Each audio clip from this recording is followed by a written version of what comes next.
daughter was created before I did my 10 years incarcerated. And while I was incarcerated, she was born July the 3rd, 1997. And it was my purpose to, once I got out, to be a father to her. Didn't really know how, I'm going to be honest with you, because I didn't have one. I just had some people I looked up to, but I didn't know how to be a father, you know. But I did my best when I got out. My daughter graduated high school. She graduated cosmetology school. She's a mother. She's doing what she can, you know. It's just something they just got to learn on their own.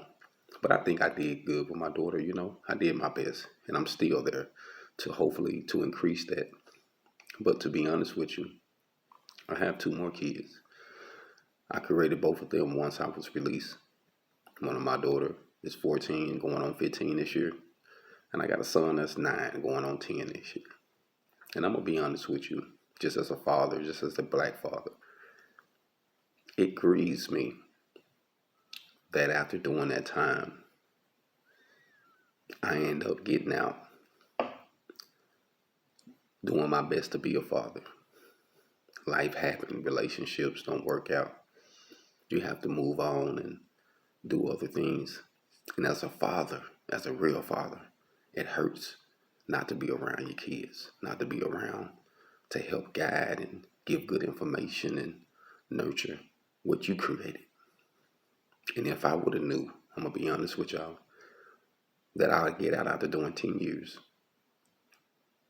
and then have to get out and spend incarceration with my own kids that I created. My two youngest kids, I don't see them like I would like to. You know, my daughter, my middle daughter, you know, I see her more.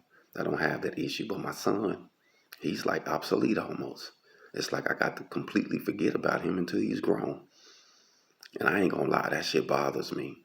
That I had to do 10 years and then I got to get out and do more time before I even see my kids again. If I would have knew that, I wouldn't even created none.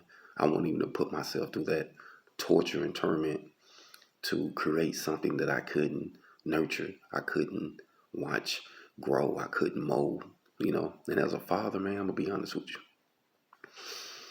Don't go around creating kids you can't raise, allowing another woman or another man or someone else to raise your child, to put negative images in their minds that you can't control, you can't influence. You can only do it from a distance, like being in prison, writing letters and sending pictures. I might as well be incarcerated with my two kids, my 14 and my 9, because that's how I see them. Just like I'm in prison on visitation. And that shit hurts, man. Like it hurts. And I really wish, like I say, man, if I'd have knew this, I wouldn't even have had no more kids if I knew it was going to be like this. So to a young man, I just want to say, as a middle-aged man, I'm 40 years old. I'll be 41 this year. Take care of your seed. Don't just drop your seed with any woman. I don't care what she look like. I don't care how fine she is. Check her morals out, her character out. Your seed is valuable. And if you get to putting your seed around with people who don't understand and respect life, they're going to take life from you. It's facts. It's what it is. Go look at history. I made a mistake as a young man. I slept with the wrong women. It happens. You know, now I'm suffering from it now as a middle-aged man, not being able to see my kids like I like.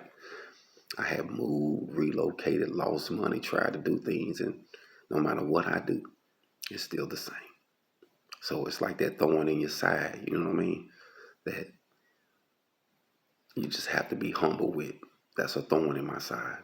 Me not having my kids, not being able to raise them, not being able to be around them, to listen to them, to help put some constructive things in their mind. That bothers me as a man. But I ain't nothing I can do about that right now. All I can do is just do what I can, keep building my business, keep building my brand, and to leave them a generational wealth, to let them know that I really was thinking about them. I'm really trying to break those chains, but when they're young, they don't get it. They don't understand, you know. It's just one of those things, man, when we just, as we grow up and we know better, we got to do better. So protect your seeds, young kings and queens. Don't get yourself mixed up with someone who really don't want to see you win, who really want to use your seed as a level of torment towards you to oppress you from your seed, to make you want to give up about something you created. You know, life is what it is. All people ain't genuine, so to speak. They'll say one thing and do it next. People love attention. And one thing I know about misery, it loves company. It loves to have someone in misery with them. So I want to say this to you as a black father. Take care of your kids.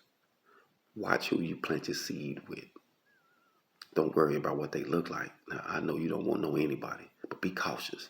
Check their character first. Character don't lie. Just don't dive in because someone look like or they make you feel physically. You know? Check out their psychological issues. Check out their past. And I'm going to give you some real game. This is just some game between me and you. This is something I have learned. Pick you a queen, in my personal opinion, who had a father.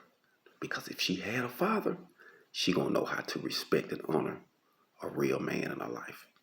But those who never had one, you're going to have a lot of issues, a lot of headaches because they don't know how to treat you. They're going to be disrespectful. They don't know the reverence. They have no rules. It's just reckless. I done been in relationships with women who haven't had fathers and it was rough. And I have been with women who had fathers and they was very loving and respectful. You know, now they ain't gonna let you run over them, but they understand that, hey, this daddy. You know, I understand. We're gonna talk to him in a minute. He mad, right? Let's get back. You know, whatever. But they understand more, man. It's just my personal opinion. So if I would tell you to pick you a woman who had a father, who loved her, who disciplined her, who she respects, who she called daddy. You know what I mean? Because if she love and respect her dad, she gonna love and respect you as a father, as a dad. Hold on. Y'all be blessed.